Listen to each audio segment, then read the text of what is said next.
안녕하세요. 구해줘 빌딩 김지환, 박지훈입니다. 오늘은 망원역에 위치한 리모델링 완공 현장을 소개해드리려고 하는데요. 해당 건물은 서울시 용적률 일시적인 완화 지침 1호로 반영된 현장입니다. 배도 혜택을 극대화해서 기존보다 넓은 서비스 면적까지 추가로 확보한 가치 있는 사례가 될 것 같은데요. 오늘 소개할 건물의 위치와 상권 알려주세요. 6호선 망원역 약 350m, 도보 4분 거리의 역세권에 위치한 건물입니다. 배우 세대도 굉장히 탄탄하고요. 망원시장과 월드컵 시장이 인접해 있어서 평일 주말 할 거 없이 유동인구 굉장히 많습니다. 그다음에 인근으로는 한강이랑 망리단길도 위치해 있습니다. 그럼 오늘 소개할 건물은 어디에 있을까요? 바로 뒤에 저 건물입니다. 건물 정보도 알려주세요. 기존에는 대지는 98.4평, 건축면적 53.32평, 연면적 261.9평, 층수는 지하 1층에서 지상 4층이었고 건폐율은 54.18%, 용적률은 184.84%였습니다. 그래서 2종 일반 주거지역에 건폐율 한도랑 용적률도 남아있었던 물건이었고요. 서울시 용적률 완화 적용으로 반영된 현재 건물의 정보는 대지면적 98.4평, 건축면적 53.32평, 연면적이 324.92평이고요. 층수는 지하 1층에서 지상 6층이 되었습니다. 그래서 건폐율은 54.18%, 용적률이 248.88%까지 올라갔습니다. 썬큰을 만들었고요. 주차장 진입로, 원래 면적에 잡혀있는 것들을 필로티 면적으로 조정을 해서 그 면적까지 보태졌어요. 그러니까 뭐냐면 숫자적으로는 70평이 늘었지만 건물은 실제로 100평이 늘어났습니다. 그럼 기존의 건물 용도랑 현황은 어땠는지도 알려주세요. 기존의 건물은 매매를 앞서다 보다 보니까 거의 공실이었고요. 특히나 4층에는 건물주께서 살고 계셨고 밑에 층은 식당들이 있었는데 영업이 제대로 되질 않았어요. 그리고 2층, 3층 이제 비어 있는데 세입자들이 들어오기에는 너무 노후화돼 있어서 절반이 공실이었던 상황이었습니다. 공사 진행 포인트에 대해서도 좀 짚어주세요. 일단은 인사말에 서울시에서 진행하는 한시적 용적률 혜택 1호점이라고 제가 했는데 사실 뭐 제가 이제 국토부에 전화해서 1호가 맞습니까? 라고 확인한 건 아닌데요. 네. 1호라고 제가 강력히 생각이 되는 이유가 있어요. 올해 5월 19일부터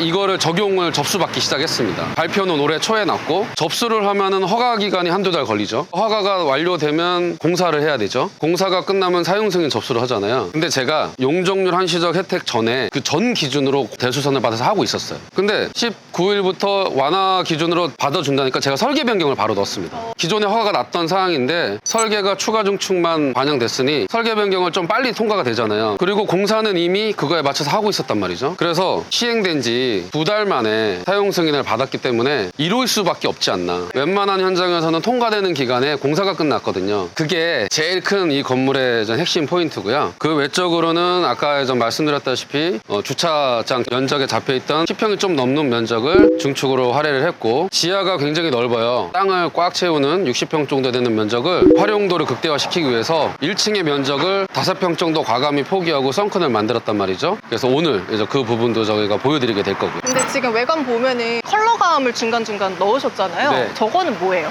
주변 지역이 좀 어수선해요. 그래서 저희 건물은 깔끔하고 심플하면 좋다라는 디자인적인 역발상을 좀 했고요. 테라스를 층마다 만들어서 휴게 공간으로 이렇게 둬서 포인트를 줬는데 바깥에서 보니까 테라스가 좀 티가 안 나서 제가 외부용으로 쓸 수 있는 칼라, 필름을 난간에 붙여서 나 테라스요 라는 거를 보여주고 싶어서 추가를 했고 옥상의 테라스는 처음부터 전 계획에 있었던 영역인데 고양이 조형물을 설치를 하면서 반대편에 지나가시는 분들이 딱 올려다 봤을 때 고양이와 눈이 마주치는 각도로 제가 제작을 했거든요. 그래서 이 건물이 한 번 더 인식될 수 있게 이 건물이 인식된다라면 그 건물에 한의원이 있잖아, 식당 뭐가 있잖아, 인식될 수 있어서 세입자분들한테 도움이 되지 않을까. 해당 건물은 네. 주차가 몇 대까지 가능한가요? 실질적인 주차는 7대가 가능한데요. 법규 허가받은 주차는 6대입니다. 그럼 저희 이번에는 건물 가까이 가서 이야기 나눠보도록 하겠습니다. 네.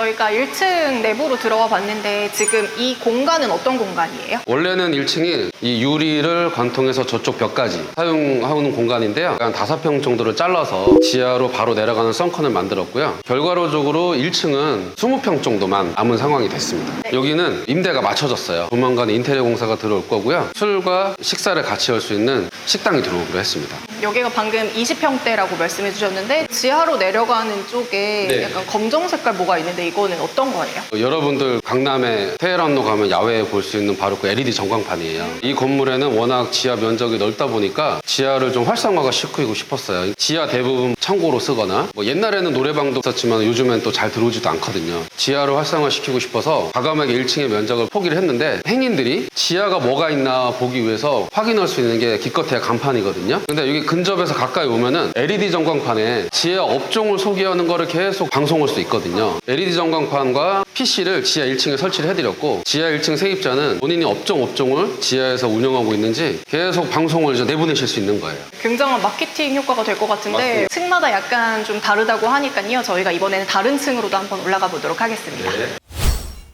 3층으로 올라와 봤는데 지금 테라스를 제외하고서라도 굉장히 공간이 넓은 것 같아요. 네. 지금 3층의 리모델링 포인트는 어떤 건가요? 천정 노출로 하면서 이제 구조 보강을 했고요. 원래는 이제 보호 밑으로 지나가야 되는데 천정이 낮아 보여서 H빔 보호 사이에 구멍을 뚫어서 조명 높이를 평소보다 좀 높였어요. 이런 부분이 원래 구조체를 건들면 안 되는 건데 조명의 위치를 처음부터 계획에 잡아서 구조의 설계값에 반영을 했습니다. 그래서 지금 구조에 문제 없이 조명의 높이를 높이면서 층고를 좀 높게 확보했고요. 이게 넓은 것 같지만 채 40평밖에 안 돼요. 근데 이 네모 반듯한 형태감이 인테리어 하는 입장에서는 활용도가 좋고 좀 더 넓어 보이는 효과를 주고 있습니다. 4층, 5층도 이런 비슷한 구조일까요? 네, 2층, 3층, 4층, 5층이 비슷한 구조고요. 지금 4층, 5층은 무인 스터디 카페가 계약이 돼서 인테리어 공사를 하고 계시고 2층, 3층이 비어져 있어요. 월세 차이가 조금 나거든요. 한의원 원장님께서 두 개 층 중에 어디에 들어오실지 고민을 하고 계신데 최근에 한 2번을 다녀가셨어요. 제가 이 부분에서 하나 또 이제 자신감 있게 리모델링에 대해서 말씀을 드리는 게 대부분 유동인구는 많아. 근데 건물들이 너무 좀 낙후돼 있어요. 그러면은 남들이 저렇게 투자를 안 하는데 내가 과연 투자하는 게 맞는 거냐, 투자 안 하는 이유가 있지 않냐라는 고민들이 있으시고 유동인구만 확실히 뒷받침된다라면 내가 먼저 그 깨끗한 건물을 공급해 준다라는 접근 방식을 제가 누누이 말씀드리거든요. 이 현장이 정말 대표적인 예시예요. 주변이 굉장히 활성화돼 있는데 깨끗한 건물 공급이 없어요. 그래서 이 라인에 깨끗한 건물을 최초로 공급을 했고 월세가 다른 데보다 지금 굉장히 좀 비쌉니다. 그런데도 불구하고 빠르게 이렇게 맞춰지는 사용 승인 내기 전에 다 계약 결정을 하신 것들이거든요.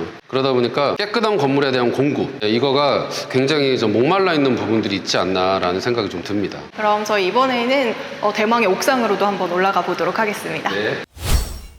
저희가 옥상까지 한번 올라와 봤는데요. 저는 옥상이 아예 개방된 공간이라고 생각했는데 네. 또 내부 공간이랑 외부 공간이 나눠져 있네요. 지금 여기가 6층이거든요. 그 위로 올라갈 만한 수요가 있을 것 같지 않았어요. 여기는 오피스의 통사옥 수요 있을 만한 자리가 아니거든요. 그래서 여기는 중축이 가능하니까 저희가 층고를 밑에보다 높게 잡았어요. 그리고 박공이라서 더 시원스럽고요. 바깥으로 이제 나가면 테라스가 있어요. 옥상으로 올라가는 테라스보다 이렇게 문 열고 수평으로 이동하는 테라스가 훨씬 활용도가 높거든요. 그래서 저는 공사비도 아낄 겸 이런 방식으로 테라스를 좀 풀었습니다. 그럼 이렇게 전체적으로 공사를 하는데 어느 정도 시간이 걸렸고 비용은 어느 정도 들었을까요? 계획대로 치면은 6개월 수준의 좀 공사였는데 용적률 한시적인 혜택을 받으려고 중간에 인허가를 추가하고 추가 공사를 진행하면서 한두 달이 좀 더 늘어났어요. 그래서 7, 8개월 만에 좀 공사가 마무리가 됐고요. 비용은 전체가 325평인 상황 속에서 100평 정도가 신축의 비용이 들어갔을 거고 나머지는 이제 리모델링 수준의 비용이 들어갔을 텐데 어쨌든 총 공사 비용은 17억 5천 정도가 소요됐습니다. 많이 든 거예요? 조금 든 거예요?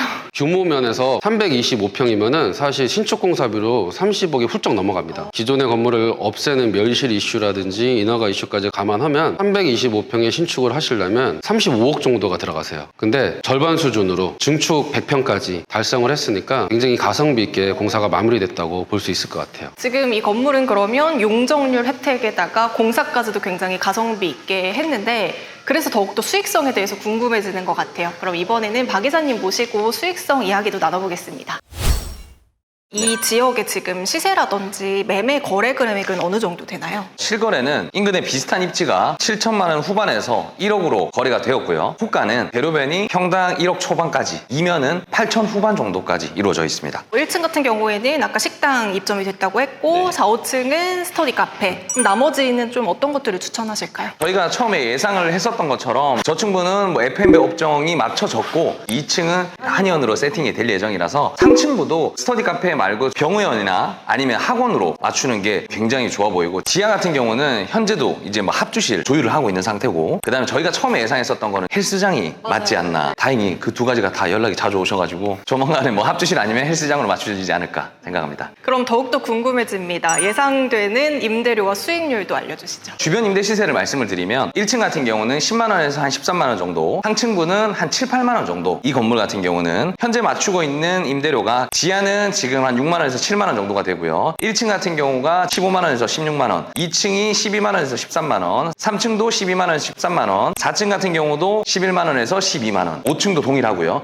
6층은 10만 원 정도 수준으로 맞추고 있는데 벌써 맞춰지고 있어서 너무 뿌듯한 물건이라고 보실 수 있습니다. 네, 이렇게 빠르게 임대가 맞춰지고 있다라는 것만으로도 건물의 가치를 좀 인정받은 느낌인데, 그렇습니다. 맞아요. 나중에 엑시트를 할 때 그때의 건물 가치는 어느 정도까지 상승할까요? 한 3년에서 5년 정도를 바라봤을 때 한 1억 2천, 그러니까 매가로 따졌을 때는 한 125억 정도로 측정을 해보니 수익률이 한 3% 중반대 건물이 되더라고요. 건물주분은 이제 매가 의사가 없는데 다른 중개법인들에서 달라붙어서 팔아라 하고 있는데 엑시트 계획은 아직 없으셔가지고 문의가 엄청 많이 오고 있긴 하네요. 네, 이렇게 오늘은 저희가 용적률 완화 혜택 1호 타이틀을 거머쥔 건물 현장을 좀 와서 다양한 이야기들을 나눠봤는데요. 사실 추가적인 명적이 확보가 되다 보니까 임대 수익 창출에 대해서도 수익성으로 좀 직결될 수 있는 그런 값어치를 가진 건물이 아닐까 싶습니다. 그럼 저희는 다음번에 더 유익한 매물로 다시 찾아올게요.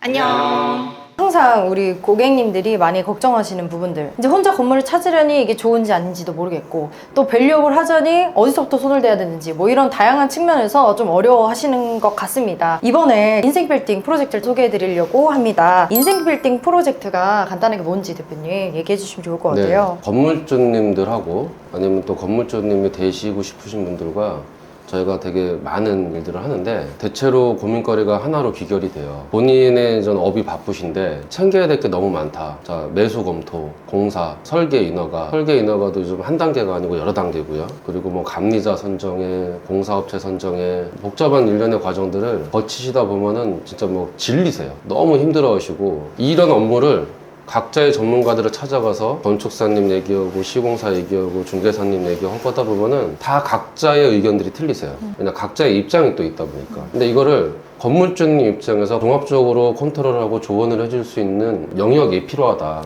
제가 이제 그 역할을 한 지 꽤 오래됐거든요. 저희가 어떤 역할을 하고 네. 예, 구체적으로 어떻게 도와드릴 수 있는지 좀 그런 얘기를 좀 가졌으면 좋겠습니다. 이사님도 인생빌딩 프로젝트 같이 하고 계신데 네. 어떤 부분들을 조금 도움을 주고 계실까요? 시장 상황이 좋거나 뭐 나쁘거나 상관없이 매수자분들은 가장 중요한 게 금매를 찾는 게 가장 중요하잖아요. 중개사가 할 일은 좋은 물건을 네. 보여드리는 거라고 생각을 해서 좋은 물건 발굴해드리고, 그 건물을 매수하기 이전에 알아봐야 할 건들이 되게 많아요. 뭐 세무적인 거, 네. 뭐 법무적인 거, 건물 매입 전에 이런 것들을 다 완벽하게 저희가 준비를 해드리고 매수하시고, 그다음에 저희가 유지 관리까지 나중에 매각까지 도와드릴 수 있습니다. 처음부터 끝까지라고 하지만 사실 처음부터 끝까지가 안 되는 경우도 종종 있다고 들었거든요. 네. 어떤가요, 실제 보통 중개업에서는? 보통 중개회사는 중개업을 하다 보니까 임대차가 좀 부족한 부분이 많아요. 네, 저희 회사는 이제 시공회사를 모토로 이제 공사도 책임지다 보니까 이제 건물을 매입하고 공사 부분까지 하시면서